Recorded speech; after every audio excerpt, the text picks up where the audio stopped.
我的天哪！据说只要把手机泡在可乐里泡1个小时，手机就会变成一个超级透明手机。真有这么神奇吗？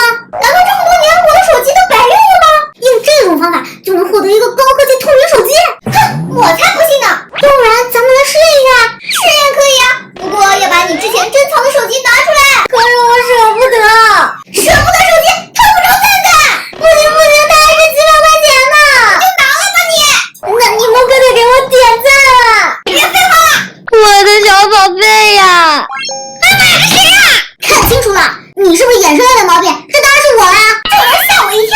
再见了，我的小天使，你就好好泡着吧。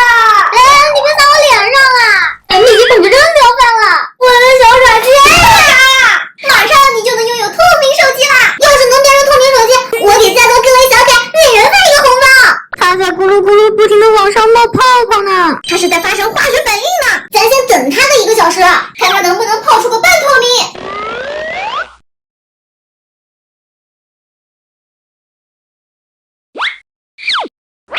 这都已经快1个小时了，手机咋一点变化都没呢？土豆，你能看出来它和之前有啥区别吗？你自己不会看吗？我感觉就是时间泡的不够长，咱们还是赶紧放回去多泡一会吧。咱们先去睡个午觉，再过1个小时咱们再来瞅一瞅。A few moments later. 已经晚上6点了，过去了整整7个小时呢，咱们赶紧去看看手机变成什么样子了。它都已经没电关机了。哎，不对，它怎么还是老样子啊？一点变化也没有。到底是哪里出问题了？哦，我知道了，网上的视频都说了要泡1整夜，我们肯定要等到明天早上才能出结果。行吧，继续泡去吧，咱们还是继续回去睡觉吧。Eternity later. 3 days later. 嘿，我又回来啦！现在是半夜12点，果然这个手机一点变化都没有。泡可乐就能变成高科技的透明手机，也就那个笨蛋慧慧才会相信吧。不过咱们可以来整蛊一下他，咱先把这个冤大头给捞出来。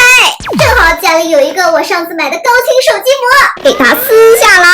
光有这个还不够，咱们来给它动点手脚。